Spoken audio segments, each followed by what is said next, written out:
అమృత వృక్షాలు అనే అంశానికి స్వాగతం. సదా నింబవృక్షస్య మూలాధివాసం.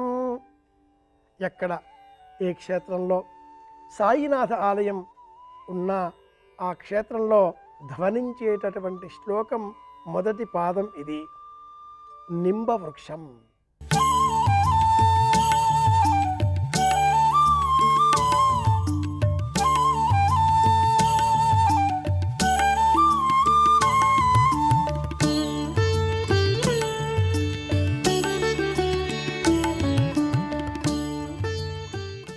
విరివిగా దేశమంతా, ప్రత్యేకంగా ఉభయ రాష్ట్రాలలో తెలుగువారికి సంబంధించినంత మేరకు ప్రతి ఇంటా ఉన్నటువంటి చెట్టు వేప చెట్టు. పార్వతీదేవి అనుగ్రహానికి ప్రతీక. శతపథ బ్రాహ్మణంలో ఈ చెట్టుకు సంబంధించిన వృత్తాంతం ఒకటి ఉంది. పూర్వం దేవతలంతా స్వర్గాన్ని తమకు అందించిన అనంతరం తమకు ఆహారంగా ఏమి అందివ్వగలవాడవో అని వారంతా బ్రహ్మదేవుడిని ప్రార్థించారు. దానితో బ్రహ్మదేవుడి సలహా మేరకు రాక్షసుల సహాయంతో సముద్రాన్ని మథనం చేసి అమృతాన్ని పొందిన అనంతరం అమరులుగా కీర్తింపబడ్డారు. వారికి ఆహారంగా అమృతం లభించింది. బ్రహ్మ సృష్టిలో తదుపరి వారైనటువంటి మానవులంతా మరి మేము ఏమి స్వీకరించాలి అని చెప్పగా వేప చెట్టు సృష్టించి వారికి అందించాడు. వేప పండు తిన్నట్లయితే ఏ అనారోగ్యము వారికి దరి చేరదు, ఏ రోగము రాకుండా అమృతమయమైనటువంటి దేహదార్ఢ్యంతో కూడుకున్న జీవనాన్ని గడపగలుగుతారు అనే వరాన్ని అందించాడు. కనుకనే ఇంటింట వేప చెట్టు నేటికి ప్రసిద్ధం. సంపద ఆరోగ్య రూపంలో అనుకున్నప్పుడు ఇంటింట వేప చెట్టు ఉండాలి. ఇలాంటి ఈ వేప చెట్టుకు సంబంధించిన వృత్తాంతాలు సందర్భాలలో పలువురికి ఒక సందేహం ఉంది. ఇంట్లో వేప చెట్టు పెంచుకోవచ్చా? వేప చెట్టు ఏ రాశి వారైనా పెంచుకోవచ్చా? ఏ నక్షత్రం వారైనా పెంచుకోవచ్చా? ఇంట్లో పెంచితే ఏ వైపు పెంచాలి? సంతాన భాగ్యం కోరేటటువంటి వారు, సంతాన సౌఖ్యం కోరేటటువంటి వారు, సంతానానికి విదేశాలకు వెళ్ళే అవకాశాలు, అలాగే విద్య, వృద్ధి, ఆరోగ్య సంపదలు, అత్యంత అనుకూలమైన అనేక సందర్భాలలో మంచి అవకాశాలన్నీ కూడా తమ పిల్లలకు రావాలి అనే ఆలోచన కలవారు వీరంతా కూడా రావి చెట్టు అలాగే వేప చెట్టు ఈ రెండింటిని ఆలయ ప్రాంగణంలో పక్క పక్కన ఏర్పాటు చేసి ఈ రెండు చెట్లకు ప్రదక్షిణ చేయడం ద్వారా వారి సంకల్పాలను నెరవేర్చుకోవడం కూడా మనం గమనిస్తూ ఉంటాం.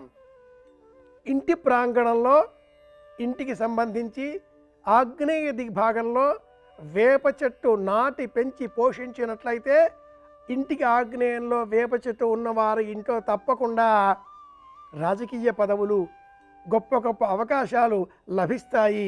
కీర్తి, సంపద, వశీకరణ, సర్వజన సమ్మోహన శక్తి ఇంటికి ఆగ్నేయ విభాగంలో వేప చెట్టు ఉంటే ఆ ఇంట్లోని వారి లభిస్తుంది అనేది వాస్తుశాస్త్ర ప్రమాణం.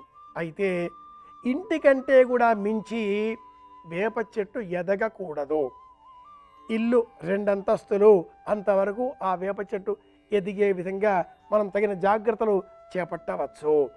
ఇంటికి ఎత్తు ఎదగకుండా ఆగ్నేయం వైపు ఉండేటటువంటి ఈ వేప చెట్టు కారణంగా వచ్చే వశీకరణతో సమస్తములైన జనాకర్షణ కారణంగా ప్రపంచానికి మేలు చేసేటటువంటి గురుతర బాధ్యతను మనం స్వీకరించవచ్చు అని కూడా పరిహార విజ్ఞాన శాస్త్రం ప్రత్యేకంగా తెలియజేస్తుంది.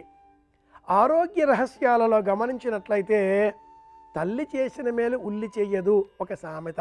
ఎలాగో ఏ విధంగా కూడా శరీరానికి సంబంధించి రోగవ్యాధికారకాదులలో షుగర్, బీపీ ఇలాంటివన్నీ కూడా ఇబ్బంది కలుగుతూ ఉంటాయి. రాకుండా సనాతన సంప్రదాయం సూచించిన ఈ వేప చెట్టు, వేప పుల్ల ఇలాంటి వాటిని గమనిస్తూ ఉంటాం. దైవపరంగా వేప అనేసరికి కుజగ్రహం, గురుగ్రహం, శనిగ్రహం ఈ 3 గ్రహాల కారకత్వాన్ని సంప్రదాయం సూచిస్తుంది. మకర కుంభ రాశుల వారు తప్పనిసరిగా వేప చెట్టును పెంచాలి అని కూడా శాస్త్ర ప్రమాణం. అయితే వృషభ, తులా రాశుల వారు కూడా శుక్రగ్రహ కారకత్వం ఆధిపత్యం ఉన్న కారణంగా వేప చెట్టును తప్పకుండా పెంచాలి, దర్శనం చేసుకోవాలి అని కూడా ప్రమాణం.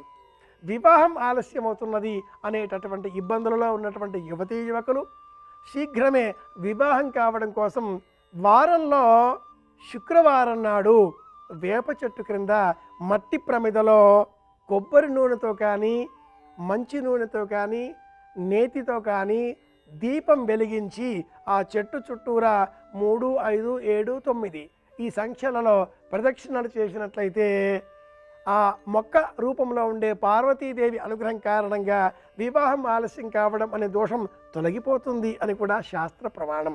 ఏ పని చేసినా ఆ పనిని పదే పదే అదే పనిగా మళ్ళీ చేసేటటువంటి శక్తి ఈ వేప చెట్టుకు ఉన్న కారణం చేత ఈ చేసే పని ఏదైనా కూడా ధనాన్ని సంపాదించేది అయి ఉన్నట్లయితే, జ్ఞానాన్ని సంపాదించేది అయి ఉన్నట్లయితే అనే ఆలోచన చేసిన ప్రాచీనులు పూర్వం వైశాఖ మాసం, జ్యేష్ఠ మాసం, ఆషాఢ మాసం ఈ 3 నెలలలో పంచమి తిథి ఉన్న రోజున వేప చెట్టు కొమ్మలు త్రుంచి ఆకులను సేకరించి ప్రధానంగా ఇంటిలో పుస్తకాలు ఉండేటటువంటి చోట పుస్తకాల అరలలో, అలమారాలలో, సొరుగులలో భద్రపరిచేటటువంటి వారు. చిన్నారి బాలబాలికలకు వేప ఆకుల వాసనను తప్పనిసరిగా జ్యేష్ఠ, వైశాఖ, ఆషాఢ మాసాలలో చూపించేటటువంటి వారు అని కూడా సంప్రదాయం తెలియజేస్తుంది. వైశాఖం, జ్యేష్ఠం, ఆషాఢం ఈ 3 మాసాల క్రమంలో ఏ మాసంలోనైనా చిన్నారి బాలబాలికలు ఇలా వేప ఆకు వాసన చూచినట్లయితే జ్ఞాపక శక్తి పెరుగుతుంది. ఏ విధంగా కూడా వారికి రోగ బాధలు దరిచేరవు అని కూడా శాస్త్ర ప్రమాణం. అపురూపమైన, అద్భుతమైన, అపూర్వమైన ఈ వేప చెట్టును ఇంటింటా పెంచుకోవడంలో ఈనాటి కాలంలో కొందరు ఒక అనుమానాన్ని కలిగిస్తున్నారు. ఇంట్లో వేప చెట్టు పెంచుకోకూడదు, వేప చేదు, చేదు దరిద్రానికి ప్రతీక కనుక ఏ ఇంట్లో వేప చెట్టు ఉంటుందో ఆ ఇంట్లో ఉండేటటువంటి వారిని దరిద్ర దేవత ఇబ్బంది పెడుతుంది అనేదే అపోహ. ఇది అబద్ధం, అసత్య ప్రచారం. శ్రీర్మే భజతో అలక్ష్మీర్మే నశ్యతో. సంపద మన ఇంట్లో మనం భద్రపరుచుకుంటే అది జ్యేష్ఠాదేవిగా మారుతుంది. సంపద 10 మందితో పంచుకుంటే పెరుగుతుంది. పంచుకోనటువంటి సంపద మాత్రమే జ్యేష్ఠాదేవి, పంచుకుంటే పెరుగుతుంది కాబట్టి లక్ష్మీదేవి. ఈ క్రమంలో ఆలోచన చేయాలి కనుక సత్యవాక్యంగా ఇంటిలో వేప చెట్టు ఉన్న ఎడల మన ఆలోచనలు పైత్య రూపంలో పరిపరి విధాలుగా పరిభ్రమిస్తాయి. ముందుకు ఆలోచనలు చేయాలి అంటూ మనల్ని ముందుకు తీసుకువెళ్తాయి కనుక పెట్టుబడుల్లో పెట్టడం ద్వారా సంపదను మనం రెట్టింపు చేసుకోగలుగుతాం. ఆంధ్రుల కల్పవృక్షాలు 2, ఒకటి తాళవృక్షము, రెండవది వేప చెట్టు.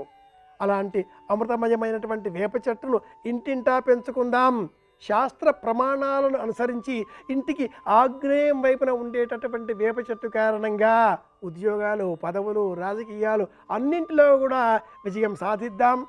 అందరి క్షేమాన్ని కోరుదాం, ప్రయోజనాలు పొందుదాం. మరొక కార్యక్రమంలో మళ్ళీ కలుసుకుందాం. శుభమస్తు. శ్రీరామ జయం.